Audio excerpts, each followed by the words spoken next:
Fire Engineering Radio and to our show, Pride and Ownership, the love for the job. I'm your host, Chief Rick Lasky. Man, we just got back. I know this is going to date this a little bit, but we just got back from FDIC, and what an incredible conference. I think 28,700 and change. They set another record in attendance. What an exhausting week, but what a wonderful way to go home tired, man. I mean, being able to see all the brothers and sisters, and some great new programs, some great existing programs, just incredible stuff going on there. Hanging out at the Penwell magazine and books, the Fire Engineering magazine and bookstore. I've said it before, with some of the new titles and some of the old titles, if you can't find something to read or train on the fire service, you're just not looking. I mean, you just to sit there and observe the people coming in and buying the books. The air management book from the Seattle guys, which is just an incredible book, and some of the other DVDs and some of the other just the materials they have there, and then right across from there, like 10 feet from there, all the computers set up with all the with the website up there, and watching people sign up to the Fire Engineering community page, and just doing their thing. And there's just no reason for you, whether you got a chief or a captain or a lieutenant or a firefighter that says we don't have the time to train or the information or they haven't handed me the lesson plan. That's all great, but there's no reason to not have good information out there, especially with what Fire Engineering is doing. Like I said, great conference, some great keynote speeches. Chief Halton did a great job recognizing our armed forces this year. Very touching moment. The good lieutenant, 35 years, retired on a job from Indianapolis. One of the only 317 that survived the torpedoing of the USS Indianapolis. What a just incredible man that's done so much work for that memorial, and his son's on the job now in Indy. What a great thing. Awards wise, this was a biggie. The Seattle guys won the 2008 Tom Brennan Training Achievement Award, named after Chief Tom Brennan, our brother and one of my mentors and one of my fire service idols. I absolutely love him. These guys have just done, the Seattle guys have done some incredible stuff. If the air management book is fascinating, the program they teach, they're on the road. People are requesting them to come all over the country and do their program. They're just four great guys, very nice, down to earth, with a passion about keeping people alive well after they're done with their job. Great information. Don't miss out. If anything, get the book. Get it for your department. More importantly, and they don't even know I'm saying this, get them out to your department or your training division, your county, to train your people. Some great stuff. Chief John Mittendorf. I mean, if you don't know, again, not knowing Chief John Mittendorf is like not knowing who Leo Stapleton or Tom Brannon or Alan Barini is. Chief Mittendorf won the 2008 Lifetime Achievement Award. And John, this is an incredible man. Does a lot. I mean, pretty much any class you need. But this man, when you get to know him, he's incredible. And I have to tell this story. He shared a story with me. You want to talk about passion and wanting to get on a job. And, his fire service career goes back to the 60s. And just when he went to get on a job and with his old man, and he went to test, he was like 3/4 of an inch, I think it was, and maybe off a little bit, short than the required standard. And they said, that's it, no job, kid. He did everything else. They said, no job. And he went home crushed, because that was his dream, was to follow in family footsteps and get on the Los Angeles, California Fire Department, the city of, that was his dream. And you could imagine, you go through all that, and you realize it's not a matter of I have to take the test again and get a better grade. It's I'm like, centimeters, shy of passing. He went home, and his dad said, you know what, we're going to fix this. He took him to a doctor, and they looked. They said, we can get an inch out of you easy, but we're going to go further than that. And what they did was that, first thing I never realized this, when you wake up in the morning, you're an inch or so taller because your body is relaxed, it's not compressing, and you're taller in the morning. What they did, this is just incredible, is his old man, and they rigged this board with this harness and it was it was like plywood, and they would rig this thing, and they would put him on there, and they would stretch him all day. I mean, just for days. He appealed the process. They gave him another date every day. In fact, so much so, on the way down to the testing process, which is quite a drive with all the traffic, he's strapped to his board. He got down there, he stepped on there, and there's no way to fool the how they measure. You got to put your feet on each foot on a different button, so you got to line up just right, so you can't kind of cheat. And they said, well, he goes, obviously you've grown like 2 inches since we did this last, and he did. He had grown.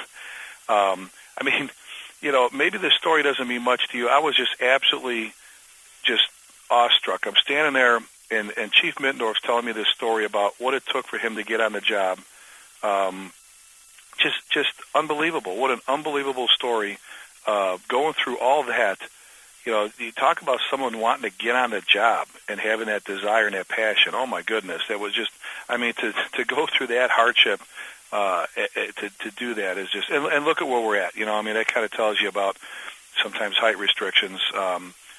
Someone will write me about that, but here's a man that has just had an impact on the fire service that's incredible, and may not have had that chance, at least with that department, had things been differently. The other thing, let me see, we had Forrest Reeder got the International Society of Fire Service Instructor Award. Forrest is the training chief with the Pleasant View Fire Protection District on the southwest side of Chicago. Forrest does a ton of work with Chief Billy Goldfeder.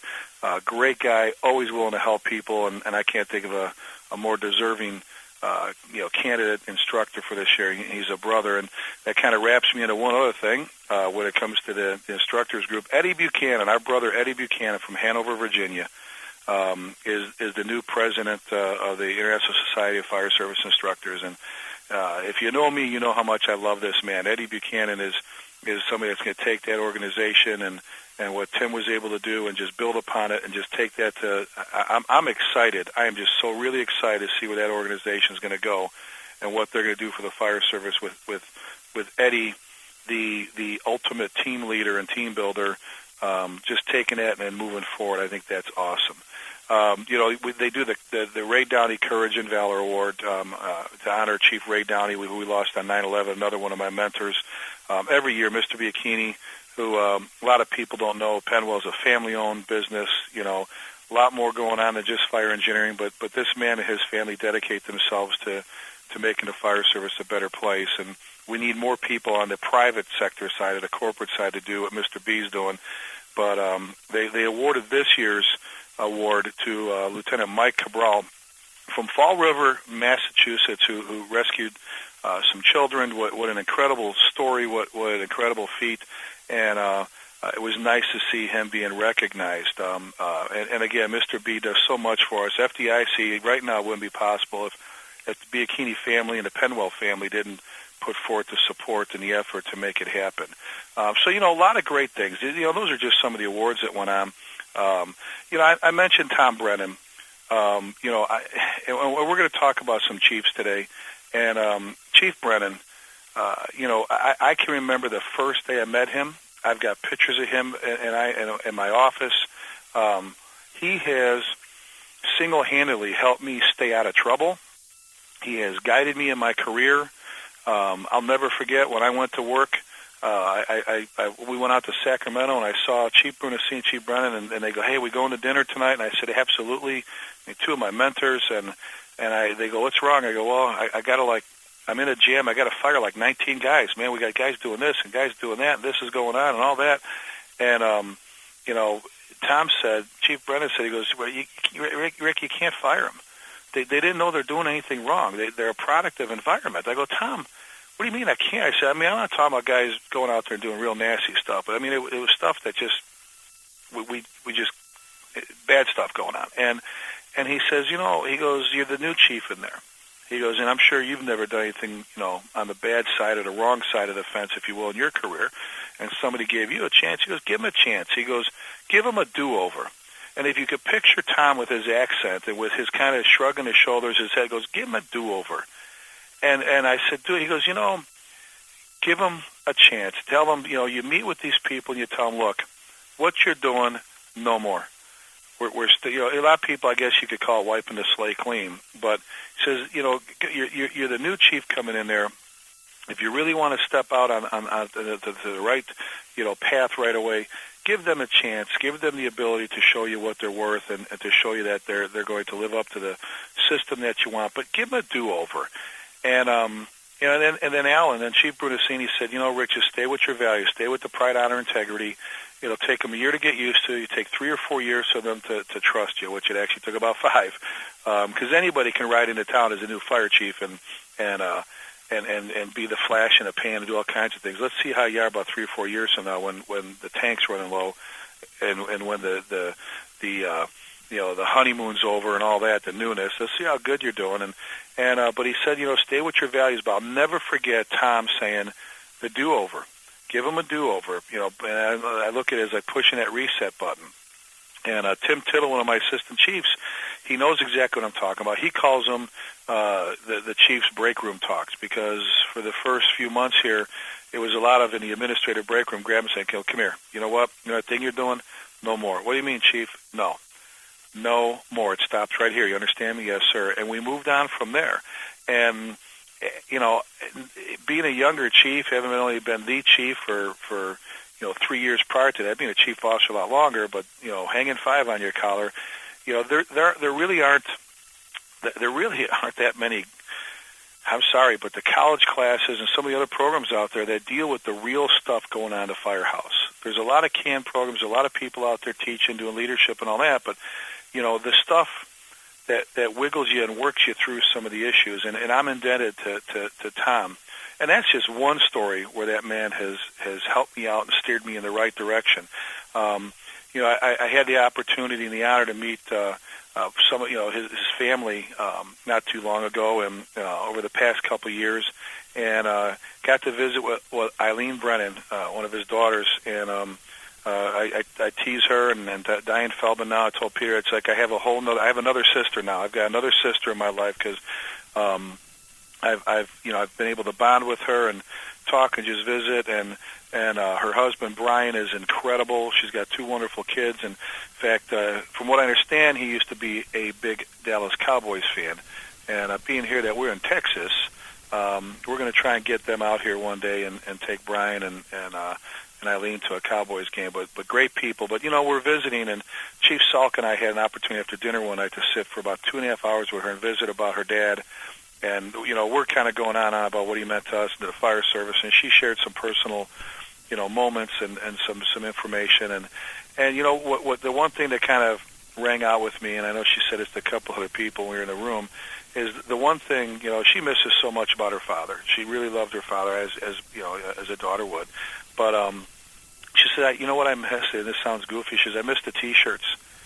When he would travel, and when you travel, you'll get folks that'll give you a T-shirt. We'd like you to wear this from the department. And he would get so many of them. She goes, he would give me his T-shirts, and I wear them.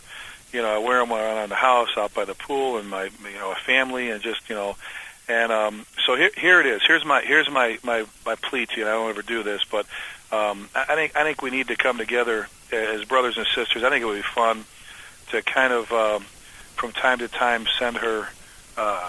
Some T-shirts from your department, representing your department. We sent a box already. Melissa sent her some stuff from Louisville. I know Chief Kenny Gabriel from Coeur d'Alene is. I know Chief Salk is going to send her some stuff. Here it is, folks. You know what? If you've got an extra large, if you've got an XL T-shirt, new, close to new, whatever, one from your department, do this for me. Do me this favor, because we would love to do this for her and her family. Mail it to me. Get it to me. You can mail it right to the firehouse here at the city of Louisville, the Louisville Fire Department, LEWISville, Louisville Fire Department. You can send it if you're going to throw it in an envelope. Send it to the P.O. Box, which is P.O. Box 299002. P.O. Box 299002, Louisville, Texas. And the zip is 75029, 75029. And here's the thing. Just email me at any of my email addresses. Email me at rick@prideandownership.com, rick@prideandownership.com, and I'll give you the address. Stick a little note in there. We would love to do that for you. we'll send them down that way. And I just think it'd be nice every now and then to send some shirts that way. I think it'd be a great way to kind of keep the gift from Tom coming, if you will, because that's how it all started, and it'd just be a nice little one of those comfort things. So if you can find a way with an XL T-shirt, that'd be awesome.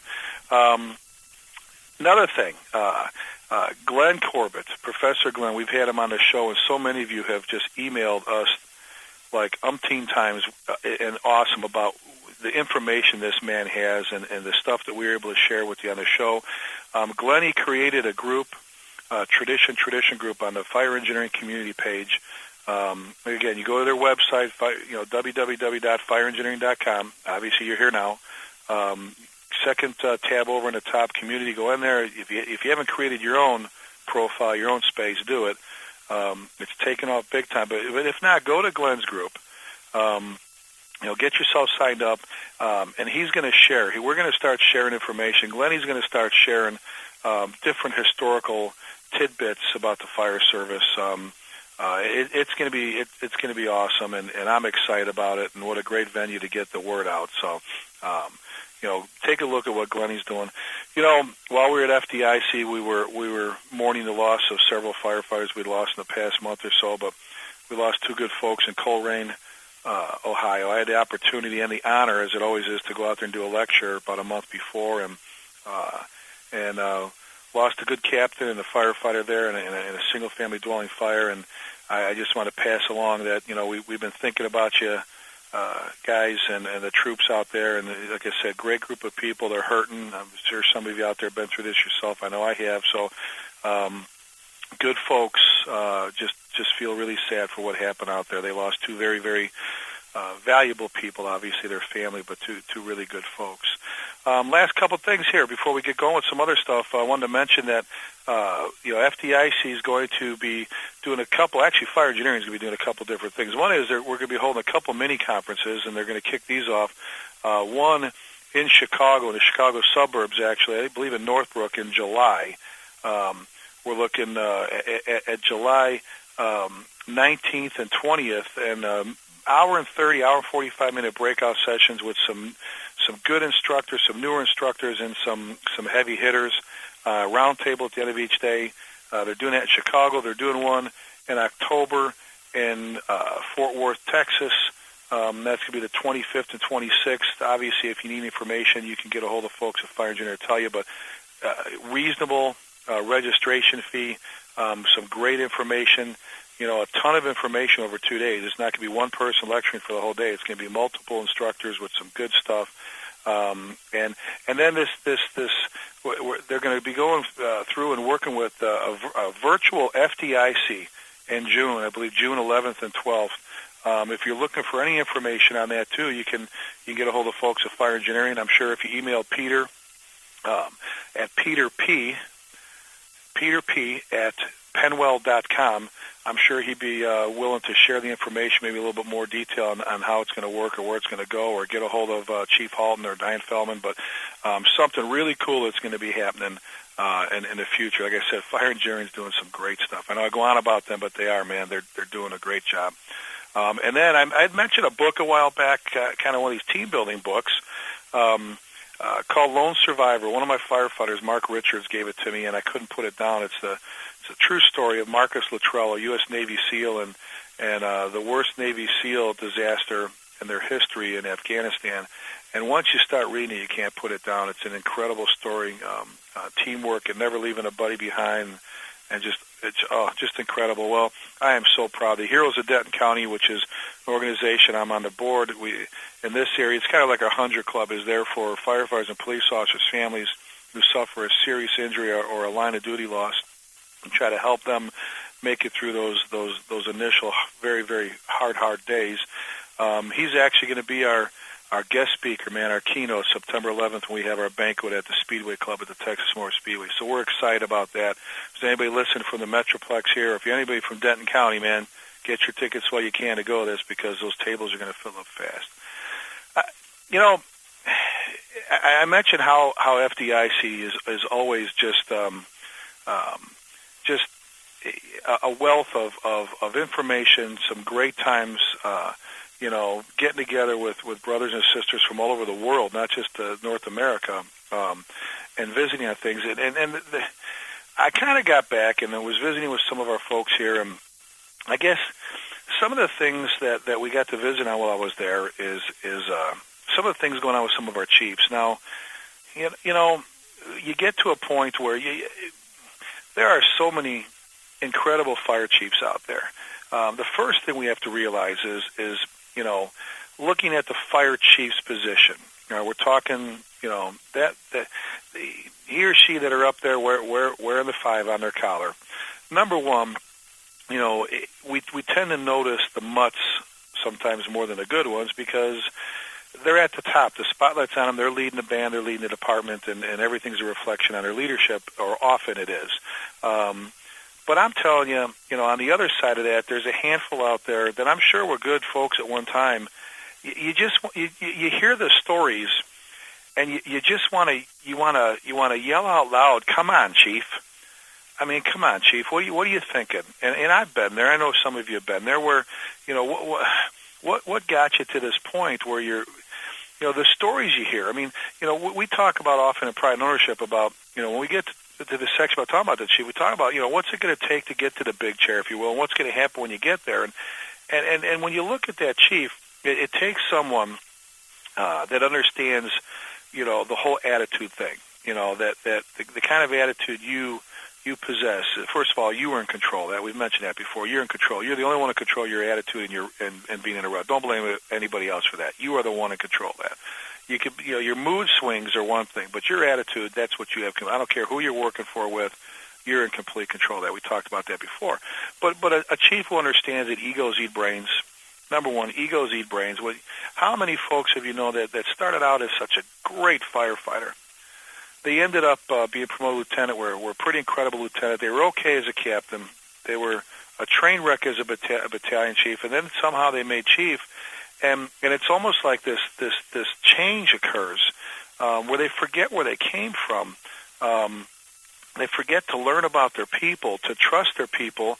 It's a difficult enough step going from firefighter to first grade company officer. When you go from being a firefighter to a lieutenant, let's say, or sergeant, whatever your first grade is, that's a big, big leap because you're going from being their buddy to their boss. You're going from being one of the guys to now being, that person wearing the collar pins. And some people make that adjustment, okay. Some, it takes some time, and that's the rest of us are supposed to be working with them and mentoring them and getting them there. But there's a change later on. The more we move on, it almost becomes personal instead of business. We get to a point. I'll give you an example. You look at the fire departments out there that seem to be making things happen. You look at the good fire departments, the ones that seem to be organized, hitting on all their cylinders. Whether it's at a fire, a good wreck on an EMS job, or whether they're doing pre-plans at fire inspections or just whatever. You can just tell they got their act together. You know what? I will say this, but the majority of the time when you do that, if you look out there, what you're seeing is you're probably seeing a chief who's involved, a chief who's staying current, a chief who's not afraid to get on the floor, and a chief who's not afraid once in a while hear somebody say something maybe he or she doesn't want to hear. And when you look at those, there's so many of them. I've got one next to me. Curtis Burt is the interim chief, and if they're smart in Lake Cities and Corinth, they'll make him fire chief. Curtis, if you've been through the Saving Our Own or the Firefighter Safety Survival programs at FDIC, you've been through his program. Here's a guy that's passionate about the job and cares about it. Look at his department. Look at Grapevine, Texas. Look at Steve Bass. What an incredible man.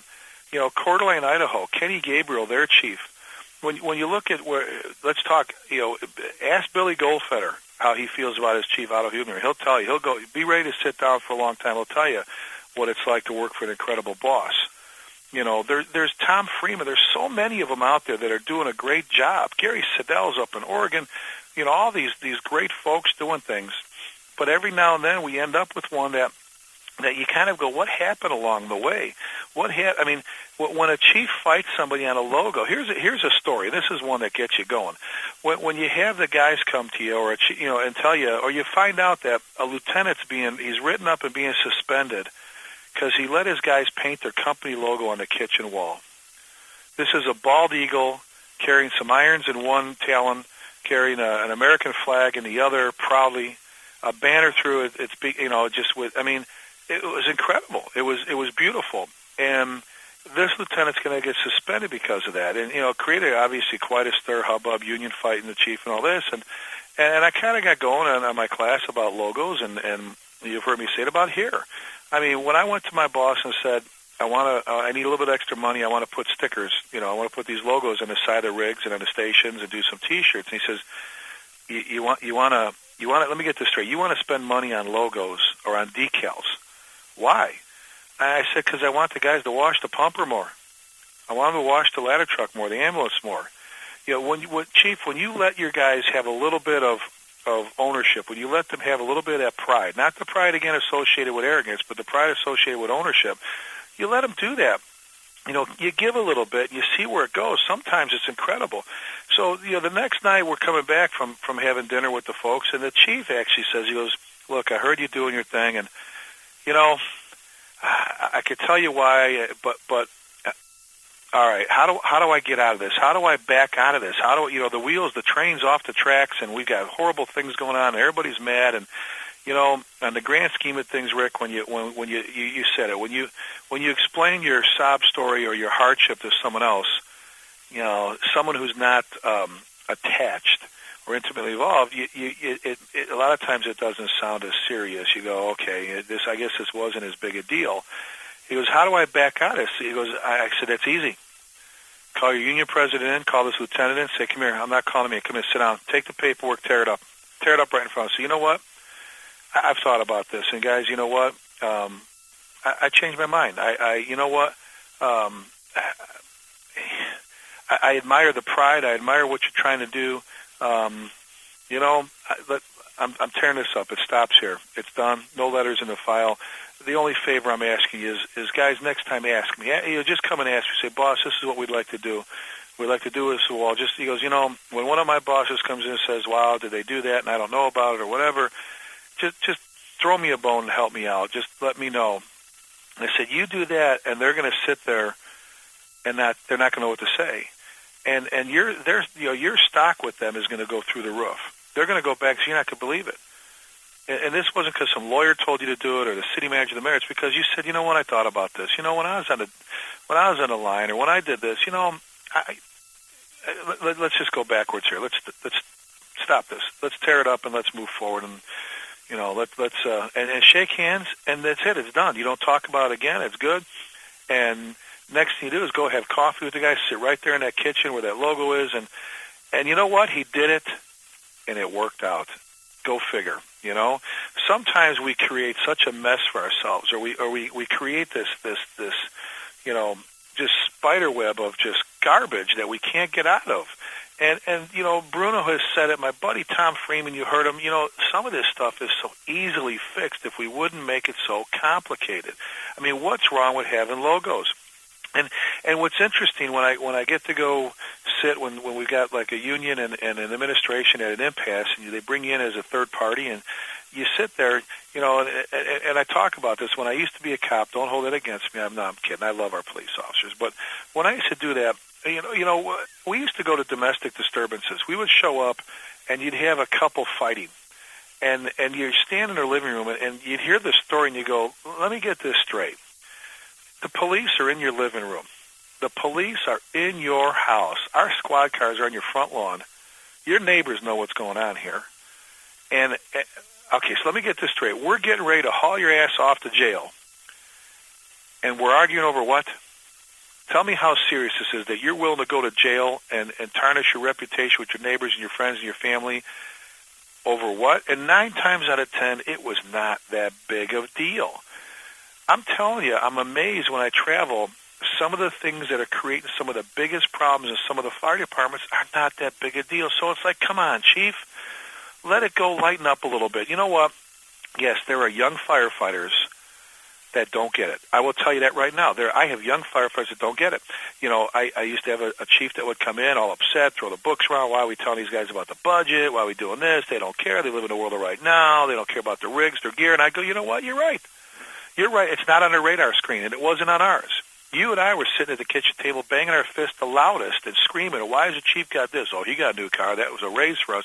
We didn't understand the budget process. We didn't understand policies and rules. The world was our oyster. I mean, we were right there with everything.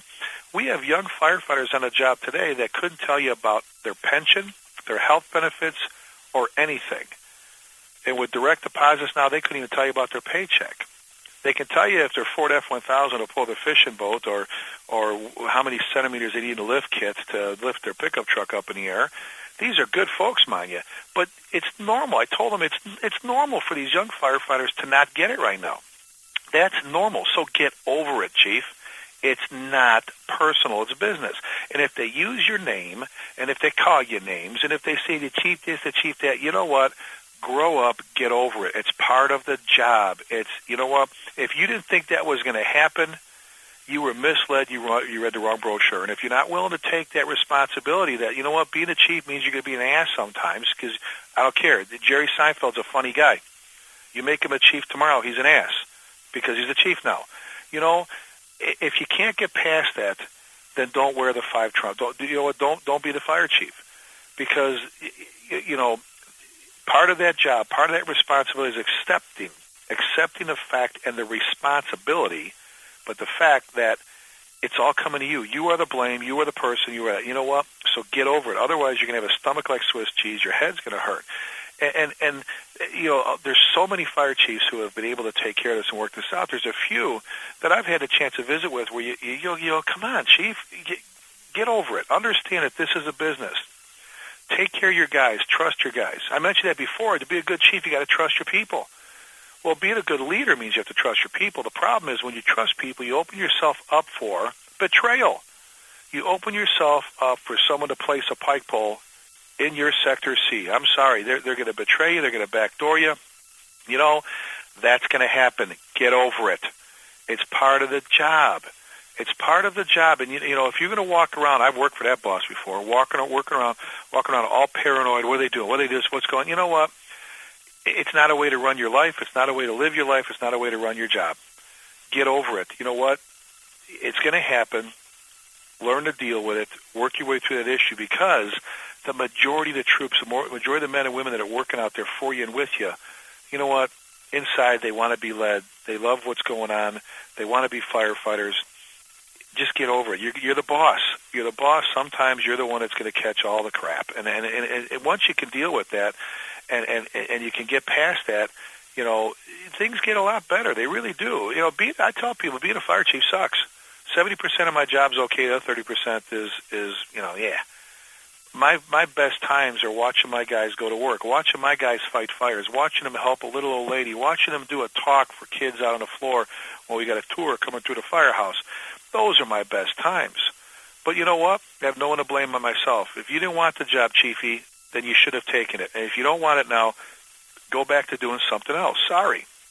The bottom line is your job is to take care of your people. Number one, your job is to take care of your people. The troops come first. You walk around with the attitude that you keep the troops' best interests at heart at all times. It's hard to screw up. Sometimes they don't get it, because something you're doing for them they don't get. They don't understand.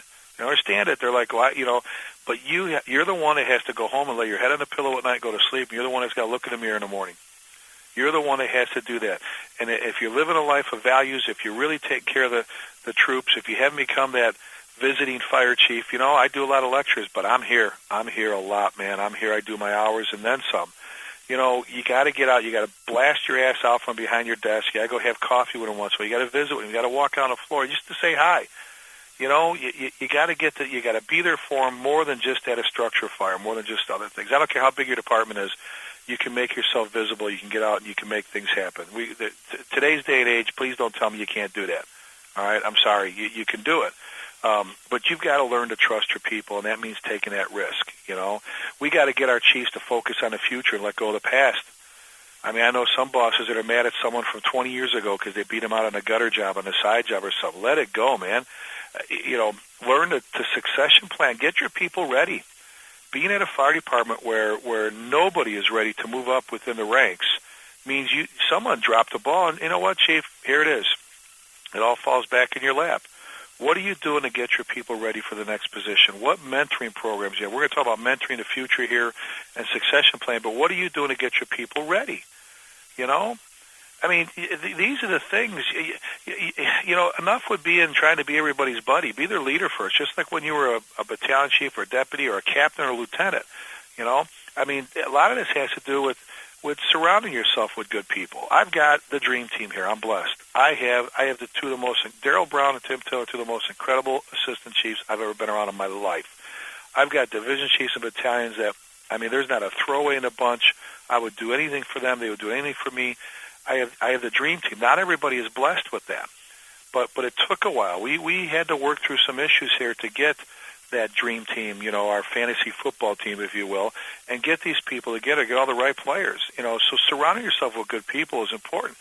Now, doing that means that you got to stay on top of it. You got to remind those men and women that the troops come first. That that we have to keep our process simple. Don't booger it up and make it all complicated. And lead by example. You're going to be the chief. Lead by example. They like to see in your uniform once in a while. They like to see out doing things. They want to see some normalcy. I think the further up the ladder we get to this point where we think we can't admit that we don't know something. That we have to know everything as a chief. And I tell people all the time, I'm like, you're kidding me. My guys come in and go, hell, I don't know what the hell you're talking about. Let's go find out. I mean, you don't have to know everything.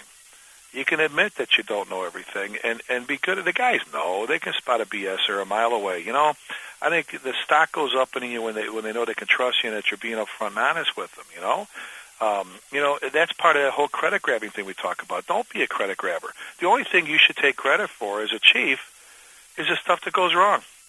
Louisville's got some incredible things going on here in the Dallas-Fort Worth Metroplex, in the country. Louisville's got some neat things going on. It ain't because of me.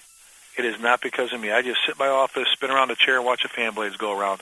I told you before, our secretaries run the fire department, but our guys, our troops, your men and women are what make you successful. There's a lot of fire chiefs out there walking around with their heads in the cloud thinking they're successful for their department's success because of them.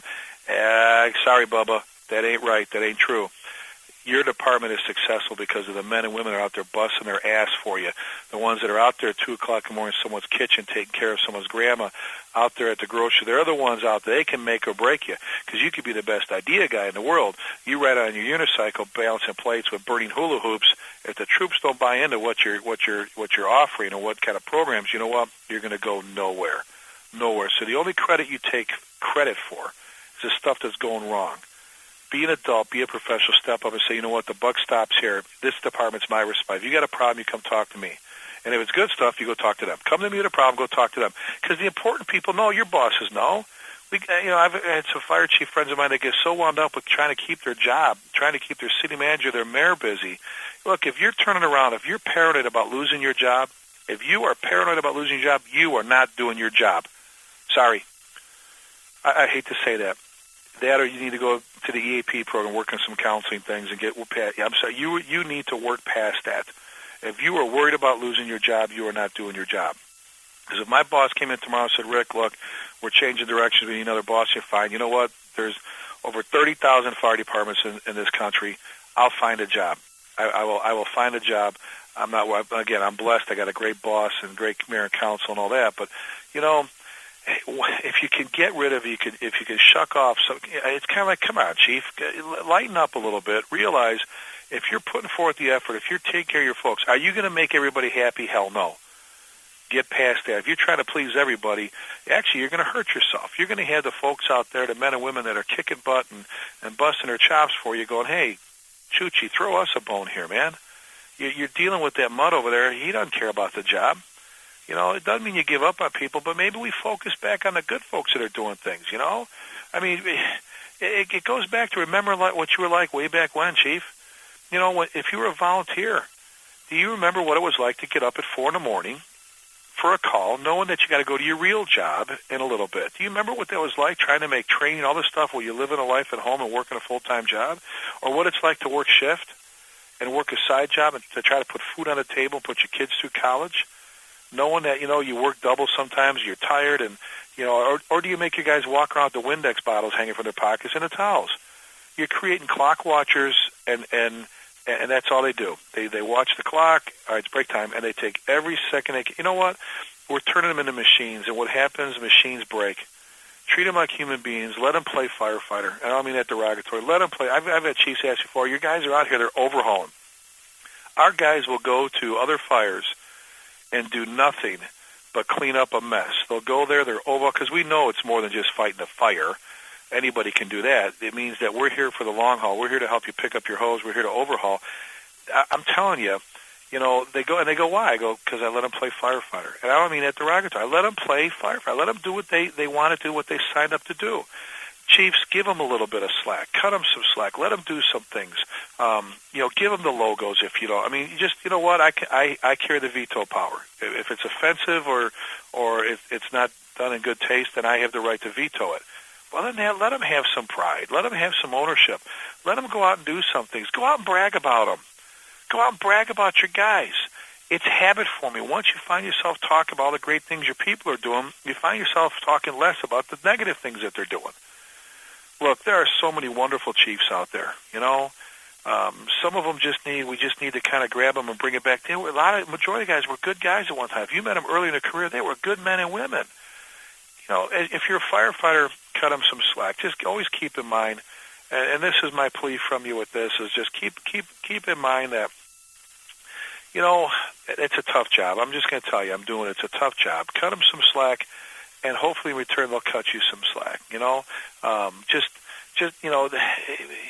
There's this misunderstanding sometimes, and this happens on both sides. We forget to walk in your shoes.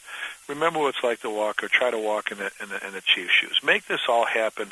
Let's get together and work together on these things. We're never going to be in complete control of who our fire chiefs are. Eddie Buchanan brought that up, my brother. We were at FDIC East. I told some of you folks about this once before. He said, Rick, when do you think we're going to see more good chiefs than bad? And I said, well, probably about 30, 35 years. He said, what? I said, well, one generation plants the trees while another enjoys the shade. It's going to take a while. Right now, when I sit on the assessment team and they hand us 10 candidates for a fire chief's position, 6 of them are throwaways. I don't care how many skins they have on the walls, they're throwaways. 4 of them are good, and 2 of them we're going to decide between. What do we have to do in the fire service to get that turnaround where 6 out of 10 are the good ones, man? We're never going to have complete control when mayors, managers, township, all these different people, when they do this. But what an opportunity to have a say. What an opportunity to really have the ability to maybe if we infuse some more good folks out there, we'd have less of the much to choose from. That's all I'm saying. I know I've been kind of going off in different directions here, but it's just one of these things. When you hear folks and you talk to them, and I got a chief and when I talk to some of the chiefs, sometimes I just go, God, man, I think if I tape record, if you could hear what you were saying, you'd either be embarrassed or you would go, what do I have to do to fix this? Sit down, guys, together, talk. Coming together is huge. Communications, talk to each other. Make sure you're available. Keep the door open. Go have a cup of coffee. Some of the guys won't want to talk to you. A lot of them will. They want to hear what's going on, boss. They want to hear what your thoughts are. They want to hear where the department's going. They want to hear what you're thinking about. They really, really do. And are they going to put you on the spot with some things? Absolutely. Get over it. They're going to. And if you don't know the answer, tell them.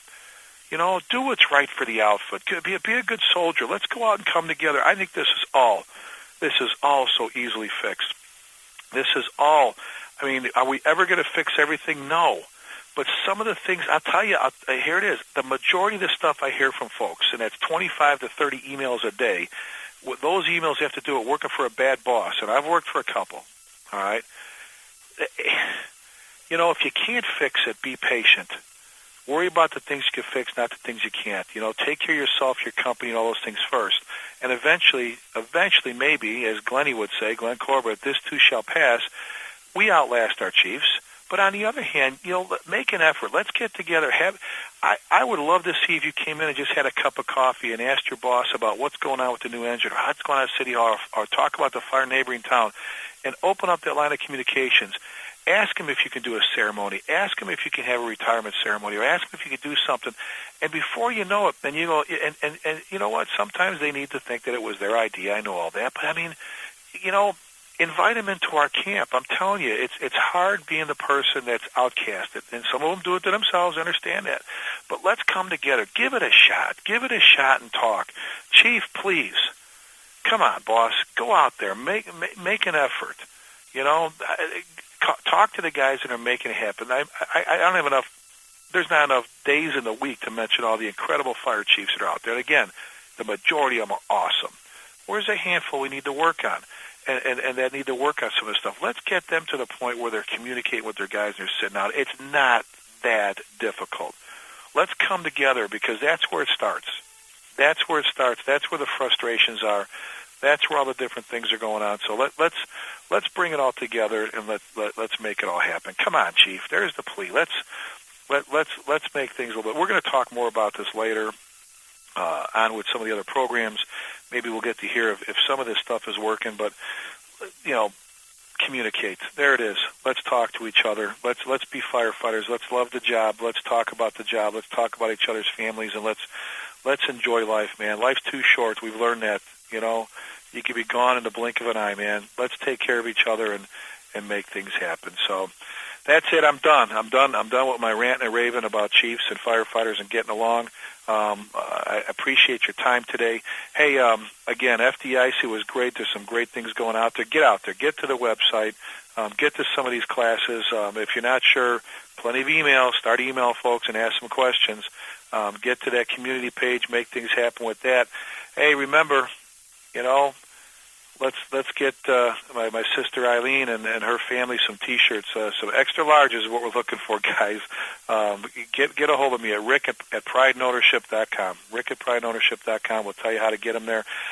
With that, appreciate your time. Appreciate everything you're doing for the fire service. This is the best profession in the world. Volunteer, paid on call. It doesn't matter. You're all incredible. I love each and every one of you. This has been awesome. I'm having a great time doing these things. Peter's been doing an incredible job making me look good with this stuff. Appreciate everybody. And as always, we end it with saying these very, very important words. Be safe.